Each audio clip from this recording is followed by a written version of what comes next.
ये काफ़ी चर्चित चाय की दुकान है। बनारस में पप्पू की चाय की अड़ी कही जाती है और चाय की चुस्की भी लग रही है। कहा जाता है कि सुबह सुबह यहाँ पे चाय की चुस्की ही नहीं बल्कि राजनीति हलचल के बारे में भी चर्चा होती है। देखिए तमाम तरीके से जो लोग हैं, काशी के लोग हैं, वो अंदर मौजूद हैं। हम इनसे सबसे पहले जाना चाहेंगे, दुकान के जो मालिक हैं उनसे बात करना चाहेंगे। क्या कहेंगे, इस बार पीएम तो जीत तो गए लेकिन जीत का जो मार्जिन है वो काफ़ी कम रहा। पूछ लीजिए तो फिर आपसे बात करूँगा। दुकान के मालिक आप हैं और आपके नहीं आप बात ठीक है, शुरुआत आपसे करूँगा। पप्पू की चाय की अड़ी की बात जो होती है वो आप ही से होती है। नहीं तो इन लोग से तो आप बोलेंगे तो अच्छा लगे, बड़े भाई है ना, नहीं अच्छा लगता है। आप बताइए क्या लग रहा है, क्या ऐसी बातें थी कि जो मार्जिन था कम पड़ा? मार्जिन हम तो सबसे ज़्यादा अयोध्या से बहुत दुखी है, इतना दुखी है कि पूछिए नहीं। हम जिसके लिए खुद किए सोच रहे हैं कि वो उनके लिए कर लिया, लोग खाएंगे कमाएंगे, भले नौकरी न रहे, लोग खाने कमाने के दरिया बन गया। इतने दिन से अयोध्या फंसा हुआ चीज़ को हमने पूरा इसको विकल्प किया लेकिन हमें कोई ऐसा विकल्प नहीं मिला। हमको इस चीज़ से बहुत दुखी है। क्यों ऐसा क्या हुआ हम इसमें नहीं बता सकते हैं। काशी में वोटिंग जो परसेंटेज है वो भी काफ़ी डाउन रहा 2014-2019 के मुकाबले। 2024 की बात करें तो देखिए, एक तो उसमें माहौल बहुत ज़्यादा गर्म था और वोटर भी लोग गड़बड़ाए। हमारे जैसे घर में 15 वोट तो 10 वोट 5 वोट गायब मिला है, 10 वोट गायब। हमें खुद नहीं मिला, देखिए हम वोट नहीं दिए। जब वोटर लिस्ट में नाम ही हम लोग का गड़बड़ा जाएगा, 10-10 वोट गड़बड़ा जाएगा, तो पता नहीं चलेगा कहाँ रहेगा। कितना हम लोग दौड़ धूप के किए, हम लोग खुद मेहनत किए। चाहे नामांकन वोटिंग वाले दिन हम खुद चाय फ्री किए थे, व्यवस्था किए थे कि भाई सबको सुविधा मिलता रहे। लेकिन ऐसा कि पीएम जब भी इधर से गुजरते हैं तो आपके दुकान से चाय भी पीते हैं? चाय पीते रहते हैं, आते जाते हैं, हाय हेलो होता रहता है, ऐसा होता है। लेकिन ऐसा क्या हो गया हमें खुद नहीं मालूम कि इतना मार्जिन मोदी जी को देना नहीं अच्छी बात है और उनको 5 लाख कम से कम उससे आगे बढ़ाना चाहिए था। आंकड़ा तो 10 लाख की बात भारतीय जनता पार्टी के लोग कर रहे थे लेकिन 1.5 लाख में समेट गए। क्या कहेंगे आप इस घटती मार्जिन को लेकर, आप क्या सोचते हैं? कभी कभी क्या होता है कि लगातार अच्छा भोजन मिलता है तो आदमी उस भोजन से ऊब जाता है। तो बनारस में उन्होंने विकास के लिए इतना पैसा और इतनी योजनाएं उन्होंने लाद दी थी कि यहाँ के लोग ऊब गए थे कि हम इतने लायक नहीं हैं। हम दरअसल गमछी लपेट करके लंगोटा पहन के ही चलने लायक हैं, बहुत होगा तो पैंट पहन लेंगे। आपने इतना सब देना चाहे, आप हमको रोपवे दे रहे हैं, आप हाई स्पीड ट्रेन दे रहे हैं, आप सुंदर घाट बना रहे हैं, आप कॉरिडोर बना रहे हैं। इतना हमको नहीं चाहिए क्योंकि इतने में हमको वहाँ जाने लायक भी तो होना चाहिए ना। तो कभी कभी होता है कि अच्छा भोजन से आदमी उब जाता है, अच्छे व्यक्ति से आदमी उब जाता है। कहे नहीं वही ठीक है जो रोज़ गाली देता था, तो बस वही हुआ है। पीएम मोदी ने काशी वासियों को बिना मांगे बहुत कुछ दिया लेकिन 2014, 2019 और 2024 की बात करें तो 14 और 19 के मुकाबले वोटिंग मार्जिन काफ़ी कम रहा। आप भी काशी के रहने वाले हैं, इसके पीछे का वजह क्या हो सकता है? क्या विपक्ष का मुद्दा हावी रहा या फिर और कुछ बातें थी? विपक्ष के मुद्दों का कोई मतलब नहीं था। हाँ, थोड़ा मोड़ा असर ज़रूर हुआ, महंगाई, बेरोज़गारी और वो सब सफल रहे उस मुद्दों को पटल पे ले आने में। लेकिन हमारा मानना है कि एंटी इनकम्बेंसी था, एक आम आदमी में क्षुब्धता का वातावरण था। कारण महंगाई भी हो सकता है, कारण अनसिस्टमेटिक जो यहाँ का प्रशासनिक व्यवस्था था, लोकल मैनेजमेंट का जो लोकल नेता थे उनकी अभद्र भाषा शैली और लोगों को प्रेशराइज करने वाली या जो भी वार्तालाप हो उसमें एक प्रेशर डालने की मानसिकता। तो बहुत सारे चीज़ काउंट किए जिसमें लगभग 3 लाख, मेरा मानना है कि 3 लाख जो वोटर 19 में दिए थे नरेंद्र मोदी को, वो नहीं दिए, वो नहीं गए। बहुत सारे लोगों को कुछ कॉरिडोर वगैरह को, नए कॉरिडोर के वजह से मकानों को गिरने का एक शगुफा उड़ा।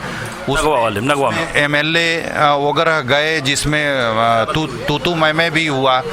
तो ये सब चीज़ें धीरे धीरे एक्सपोज होने लगा। और यही नहीं, जो नेशनल एक्सपोजर में एक्सपोज होने लगा, बहुत सारी चीज़ें आई, इलेक्टोरल बॉन्ड, वो सब धीरे धीरे लोगों के एक मानसिकता को 20-30% डिडक्ट कर दिया। उसको लोग साधारण समीक्षा में आकलन कर रहे हैं, वो ग्लोबल है। तो ये तो बेहतर है कि जो यंगस्टर थे, 3 लाख वोटर जो इंडोर्स किए गए, जो नए वोटर बने, शायद उन लोगों ने नरेंद्र मोदी की प्रतिष्ठा बचा ली। नहीं तो जिस हिसाब से वो एंटी इनकम्बेंसी था, मैं भी जो सर्वेक्षण करते घूमते फिरते जो करते हुए आता था, तो मैं भाजपा के मित्रों को बताता था कि ये स्थिति है, लेकिन वो लोग समझने को तैयार नहीं होते थे। अति आत्मविश्वास था, अति आत्मविश्वास, वो भी अभद्रता के साथ। तो अगर ये नए वोटर नहीं होते तो शायद मोदी 1.5 लाख वोटों से हार गए होते। मैं आकलन अगर करूं सारे वो वोट को लेके, तो उसमें कैलकुलेशन में 1.5 लाख से वो नीचे चले गए होते, क्योंकि 3 लाख लोगों ने जो उनको दिया था वो नहीं दिया। अगर ये 3 लाख नहीं दिए होते तो जो 1.5 लाख की जीत हुई है वो 1.5 लाख के हार में बदल गई। बात आपने बिल्कुल ठीक कहा कि जो वोटिंग परसेंटेज कम हुए, ये तो मानना तय है कि वो भाजपा की ही घटक हुई है। भाजपा समीक्षा अपने अपने दलों के हिसाब से करे, अपने विचारों के हिसाब से करे। आप बताइए क्या सोचते हैं, जातिगत समीकरण भी हावी हुआ है क्या बनारस में? देखिए, यहाँ बनारस काशी जो है वह जाति और क्षेत्र और भाषा सबसे उठा हुआ एक अंतर्राष्ट्रीय जगह है। असल में ये भोग मोक्ष संभाव का स्थान है, तो आधा भोग और आधा मोक्ष। तो मोदी जी को भोग का समय उनका खत्म हो गया, ये महादेव की इच्छा है। और भोग के समय में उन्होंने भोग भी किया, उनको सब कुछ देश दुनिया में मिला काशी की वजह से, और काशी में उन्होंने रिंग रोड बनाया, हवाई जहाज अड्डा वगैरह सब डेवलप किया। जिस तरह का विकास शुरू किया है मोक्ष के लिए, अभी मणिकर्णिका घाट बनना है, जगन्नाथ कॉरिडोर बनना है, उसमें जो सड़क के लोगों को महत्व नहीं दिया इन्होंने और इनके कार्यकर्ताओं ने। वो गहरा दर्द है यहाँ पर, जो रोजी रोटी कमाते हैं, ठेला रिक्शा वाला। ये बात शीर्ष तक नहीं पहुंची है, सिर तक केवल चमचे पहुंचे हैं, ये कहा जा सकता है। मैं इस पर तो ये कहूंगा, देखिए काशी में चमचों की और अंधभक्तों की, केवल चमचों नहीं अंधभक्तों की ऐसी फौज खड़ा की गई, जिसने अपनी ही गली में, अपने ही मोहल्ले में विद्वान अगर है, असहमत है, उसका भी अपमान, एक सब्जी बेचने वाला है उसका भी अपमान, हर एक का अपमान, हर एक को दबाना, ये ऐसी चीजें थी जो विस्फोट के रूप में भीतर भीतर पिघल रही थी। एक बात और मैं कहूंगा कि काशी चूंकि अंतर्राष्ट्रीय स्थान है और देश के बारे में काशी, ये मिनी भारत है, तो देश के विभिन्न हिस्सों के लोग हैं, तो चूंकि हिंदुस्तान भीतर भीतर बदल रहा था, तो काशी के ऊपर एक अपराध बोध भी था कि हमने बना तो दिया एक प्राइम मिनिस्टर को, हमारे लिए तो सब कुछ कर रहा है, हमको क्या चाहिए, चना चबेना चाहिए, गंगा चाहिए, और मोक्ष के लिए मंत्र चाहिए, और क्या चाहिए। लेकिन हिंदुस्तान में जो बेरोजगारी है और महंगाई है, ये जो द्वेष है, काशी में एक ही मुसलमान और एक ही हिंदू एक ही पान और चाय के दुकान पे का मियाँ तो हाँ मियाँ बतियाते हैं। काशी में मुसलमान साड़ी बनाता है, हिंदू की बेटियों की शादी होती है, मुसलमान कपड़ा बनाता है, यहाँ दुर्गा पूजा में दुर्गा माई उसको पहनती है, पटाखे मुसलमान छोड़ते हैं, बैंड बाजा मुसलमान बजाते हैं, खानसामा वो है। तो यहाँ अंतर नहीं है। अंतर और विभेद जो भारत में कर रहे थे प्राइम मिनिस्टर या बीजेपी के लोग, और यहाँ के लोगों ने भी, व्हाट्सएप यूनिवर्सिटी वालों ने जो नफरत फैलाई, उसका जबरदस्त है। और मौन वोटिंग हुई है, वो खामोश वोटिंग हुई है। इसीलिए खामोश हुई है कि मोहल्ले का जो गुंडा बन गया था एक अंधभक्त और डरा रहा था, तो चुपचाप वोट से बदल दिया जनता ने। जिसको लोग 2 लड़कों की जोड़ी कह रहे थे, विपक्ष को लोग पप्पू कह रहे थे, पूर्वांचल से लेकर अवध तक सीटों का समीकरण बदल दिए लोग। क्या कमी रही भारतीय जनता पार्टी को ग्राउंड पे? देखिए, एक बहुत बड़ी कमी इनका जो स्टाइल ऑफ कम्युनिकेशन है पूरी पार्टी का। सीधे प्रधानमंत्री को भी आप देखेंगे, जो इन्हें वन वे कम्युनिकेशन करने का जो इनका तरीका है, वो लोकतंत्र में देखिए कारगर तरीका नहीं है। जो है सारे बड़े बड़े लोगों को, पैसे वाले लोगों को, खाते पीते अघाए लोगों को इन्होंने उठा उठा करके बड़े बड़े पद दे दिए थे। वो खुद जो है मोदी, अपने आप को मोदी मान करके यहाँ पे बर्ताव करते थे यहाँ की जनता के साथ जो है। वो सारी चीज़ें यहाँ देखने में आ रही है। दूसरा एक बड़ा कारण देखिए, इस पर ध्यान देना होगा भारतीय जनता पार्टी को कि उनके ये जो वाचाल समर्थक थे जो है, इनकी वाचालता ने इतना नुकसान किया है कि मोदी जी को इसकी कल्पना नहीं होगी कि इनके जो है इस तरह के पार्ट टाइम जो बन गए थे उनके सत्ता में आने के बाद जो है, सारे के सारे कांग्रेसी थे पहले जो है, वो 2014 में आए तो उनके साथ अपना बैंड वैगन पे चढ़ गए और मतलब लोगों को लगे अपमानित करने, लोगों को लगे उल्टा पुल्टा बोलने जो है। इससे आप क्या सोचते हैं 2014-2019 के मुकाबले स्थानीय जो जनप्रतिनिधि हैं उनके अंदर अहंकार ज़्यादा आ गया था कि 2024 में वोटों की मार्जिन कम हुई है? अहंकार तो जब नेता को हो जाता है तो नीचे के लोगों को भी हुआ, जो निचले लोग थे। असली अहंकार तो शीर्ष नेतृत्व जो प्रतीक था उनके यहाँ दिखता है, और 10 बरस की पूरी राजनीति का यह निचोड़ था।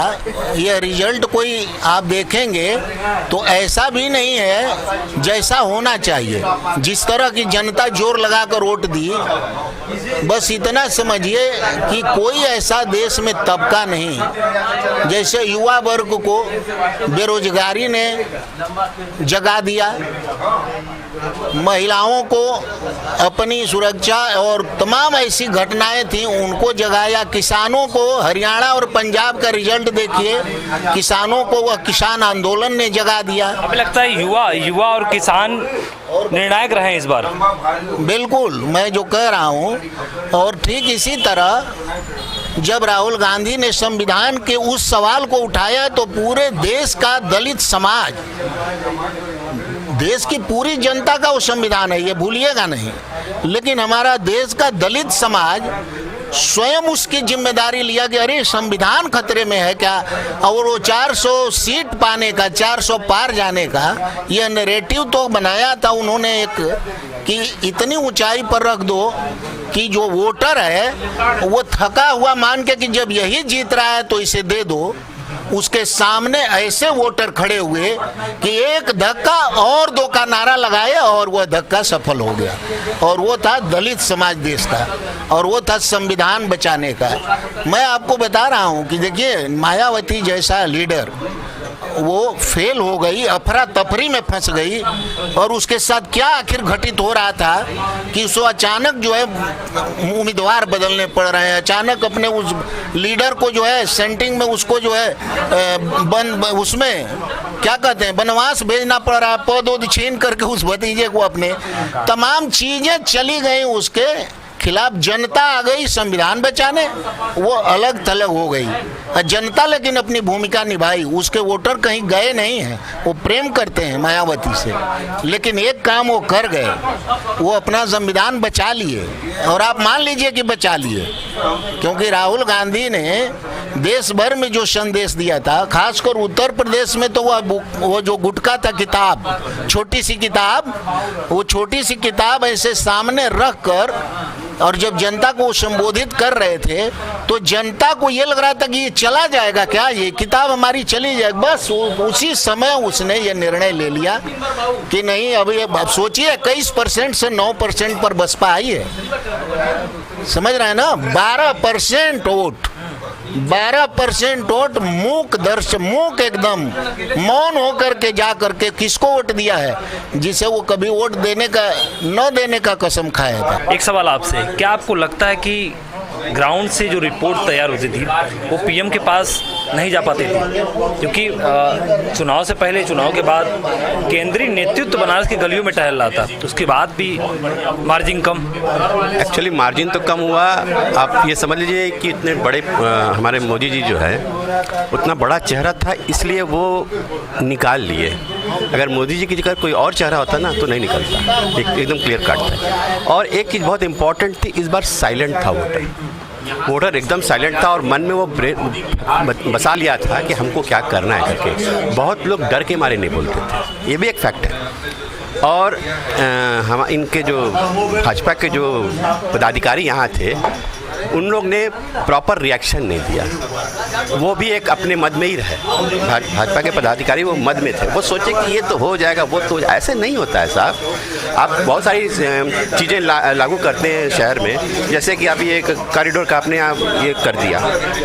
सोचना चाहिए कि हम एक कॉरिडोर बनाने के साथ कितनों का घर उजाड़ रहे हैं, उनकी क्या स्थिति होगी, उनकी मन स्थिति समझें। कॉरिडोर ही क्या हर समस्या का समाधान है? नहीं भी होगा तो क्या फ़र्क पड़ जाएगा?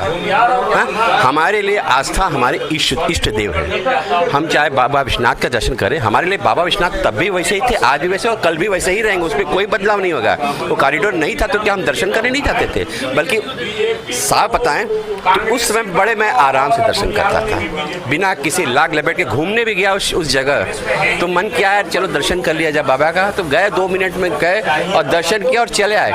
आज जाने में 10 बार सोचना पड़ता है कि हम कैसे जाएं दर्शन करते। तो इस तरह की चीज़ें हमको विमुख कर दी हैं, हमारे इष्ट देव से हमको विमुख कर दिया गया। ये क्यों नहीं सोचता है कोई? कितनी बड़ी बात है कि हम अपने इष्ट देव का दर्शन नहीं कर पा रहे हैं। इसलिए किस लिए नहीं कर पा रहे हैं? ऐसा कौन सा वो है कि हम ये वो तो एक प्रकार से देखिए तो अब पहले टिकट कभी नहीं होता था काशी में। हम लोग कभी टिकट, हमने ज़िंदगी में, मैंने 70 साल की उम्र में हमने कभी ज़िंदगी में टिकट नहीं देखा। आज हमको टिकट भी खरीदना पड़ता है मजबूरी में। नहीं टिकट खरीदे तो खड़े रहिए 4 घंटा लाइन में। ऐसा दर्शन कैसे? लोग कहेंगे बहुत इसका विकास, इस तरह का विकास किस काम का विकास है मुझे बताइए? ऐसा विकास है। हाँ ठीक है, रोड बने, ये विकास अच्छी बात है, इस तरह की चीज़ को मैं मानता हूँ, लेकिन मैं उसकी बात कर रहा हूँ। रोड बने, बहुत सारी चीज़ें बनाए हैं, इसमें कोई दो राय नहीं है। हाईवे अच्छे बनाए हैं, कुछ काम किया, ऐसा नहीं है कि नहीं, काम तो बहुत किया, हम उसके वो भी हम नहीं कहेंगे नहीं हुआ करके। लेकिन 1-2 चीज़ ऐसी है कि हमें तकलीफ हुई है, हमें व्यक्तिगत रूप से हम लोग को तकलीफ हुई कि हमारे बाबा को हमको मतलब दूर कर दिया एक प्रकार, टेक्निकली या एक्टिव, मेंटली दूर। मेंटली तो हम हैं ही उनके साथ, घर बैठ के भी उनका दर्शन कर लेते हैं। आज भी यहाँ से उनका शिवलिंग देखते हैं। काशी के लोग तो धरती छू के बाबा का आशीर्वाद ले लेते हैं, उनका शिवलिंग देखते हैं। हम उसी शिवलिंग को देख के मन में श्रद्धा रखते हैं, वो हमारे पास है। लेकिन आपने जो किया है ना, हमको उस दरबार पे पहुंचने नहीं दिया है। हम आपसे भी जानना चाहेंगे, कई सरकारें आपने देखी होंगी, लेकिन ऐसा क्या मुद्दा रहा कि इस बार पीएम का वोटिंग परसेंटेज काफ़ी कम रहा बनारस में? क्योंकि बनारस उन्होंने बदला है, ये बंद आंखें से भी लोग देख लेते हैं। देखिए, यदि आप सामान्य चीज़ों पर जाएँ, बनारस बदला है, लेकिन ये बदलना जो है वास्तविक रूप में नहीं दिख रहा है। आज ही का अखबार उठा के पढ़ लीजिए तो सीवर बह रहे हैं, सीवर की सफाई, बरसात का समय आ गया, नहीं हुआ, गलियों की स्थिति खराब है, सड़कों की स्थिति, हाईवे बन गया, रोज आप हाईवे जा रहे हैं कि शहर में घूम रहे हैं, ठीक है। अब वो विश्वनाथ कॉरिडोर के कारण, विश्वनाथ मंदिर तो पहले से था, है, आज भी है, वही विश्वनाथ जी, केवल स्वरूप बदला गया। नहीं, उनका स्वरूप नहीं बदला, वो पर्यटन स्थल का रूप धारण किया। इसके लिए लोग बाहर से आ रहे हैं, जो ट्रैफिक सड़क की स्थिति हो गई है जाम की। लेकिन अनुमान ये भी लगाया जाता है कि बाहर से आते हैं तो आमदनी भी आती है। बस तो आमदनी क्या भगवान आमदनी के लिए होते हैं? काशी के लिए आमदनी क्या हो रहा है? काशी के व्यापारियों के लिए आमदनी। काशी के व्यापारी कितने प्रतिशत व्यापारी आमदनी उसका पा रहे हैं? कितने प्रतिशत? होटल वाले हुए, कपड़ा वाले हुए, साड़ी वाले। यदि बनारस की आबादी 35 लाख है तो उसमें आप 50,000 यदि उसका लाभ पा रहे हैं, 35 लाख में 50,000 हम तो अधिक बताएं तो केवल उसी से हो जाएगा। बाकी जनता जो है, हर चीज़ें होती हैं, तो हम वही बात कर रहे हैं। हमको एक विकास केवल अच्छा लगा कि बिजली 24 घंटे मिल रही है। ये पीड़ा हम लोग को 15-20 साल तक रही, वो 24 घंटे पर। शॉर्ट में पूछ लेते हैं, भैया लोग भी मौजूद है, क्या लगता है वोटिंग मार्जिन क्यों कम हुई है? आप जरा शॉर्ट में बताइए। देखिए, सीधी सी बात है, ये विरासत की नगरी है काशी जो है। जब वैभव विरासत क्या होता है, जो हम पुरानी चीज़ों को बचाते हैं। हमारे मोदी साहब ने विकास किया, इसमें कोई दो राय नहीं, लेकिन विनाश के साथ किया। विनाश का सेंस क्या है? मेरे बाबा विश्वनाथ जी का पूरा दरबार हुआ करता था। जब हम लोग आस्थावान है लोग हैं, हमें रूप रंग नहीं चाहिए, हमें बड़ा वैभव, बड़ा दुकान नहीं चाहिए, हमें बाबा को केवल चाहिए, बाबा को उस रूप में चाहिए जिस बाबा में हम दर्शन करते थे। लोग जाते थे, वहाँ बैठते थे, अपनी बात रखते थे, बाबा इशारा करके कभी गणेश जी को, कभी अन्नपूर्णा जी को, कभी अलग अलग जो देवी देवता अगल बगल पूरा एक दरबार बना होता था, कचहरी उनकी बैठती थी, उस कचहरी में उस बात को डाल देते थे। मान लीजिए हमारी बेटी की शादी नहीं हो रही है, कोई आके रो रहा है बाबा के दरबार में, बाबा ने उस एरिया में इशारा कर दिया, उसका काम हो रहा है। ये आस्था का विषय है, दिखाई नहीं देता है लेकिन अनुभव होता है। आस्था अनुभव की चीज़ है, तो अब आप उसको दिखाने की चीज़ कर दिए। आस्था जो हम फील करते हैं, जिस चीज़ को हम फील करते हैं, एहसास करते हैं, उसको आप दिखा नहीं सकते। माँ का प्रेम आप दिखा नहीं सकते। लेकिन आपने क्या किया, आपने माँ के प्रेम को भी नहीं देखने दिया।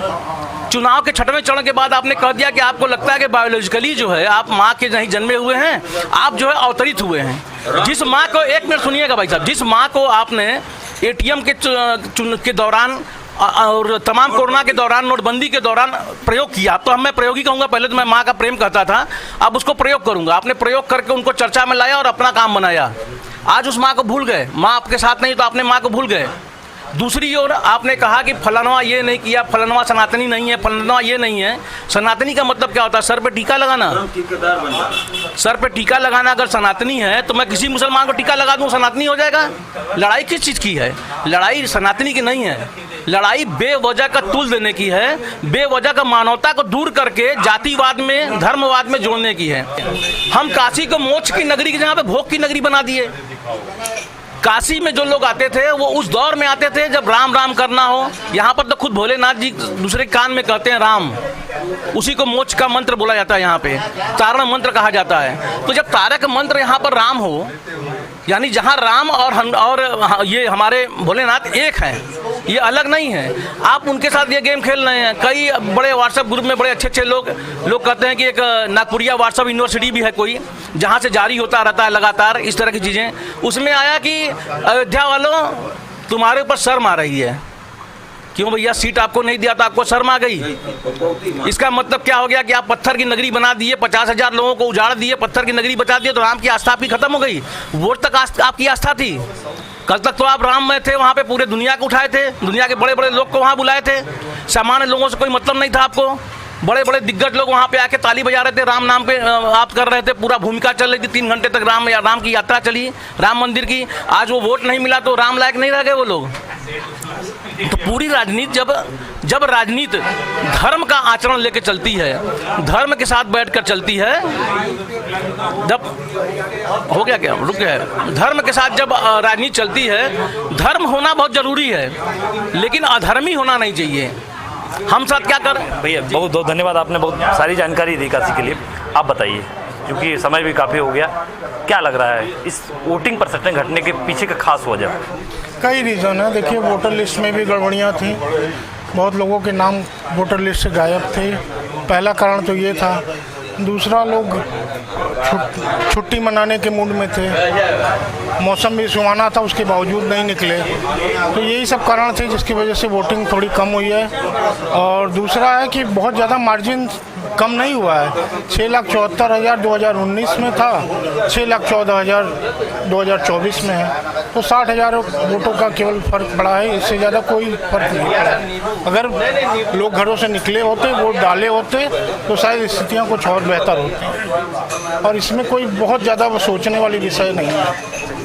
बहुत बहुत शुक्रिया आप सभी लोगों का। तो काशी का हाल, पप्पू के चाय कड़ी से राजनीति तय होती है, मैंने पहले ही बताया है। और वोटिंग की जो मार्जिन कम हुई है, तो काशी के पप्पू के चाय कड़ी से, काशी के लोगों से आपने जाना।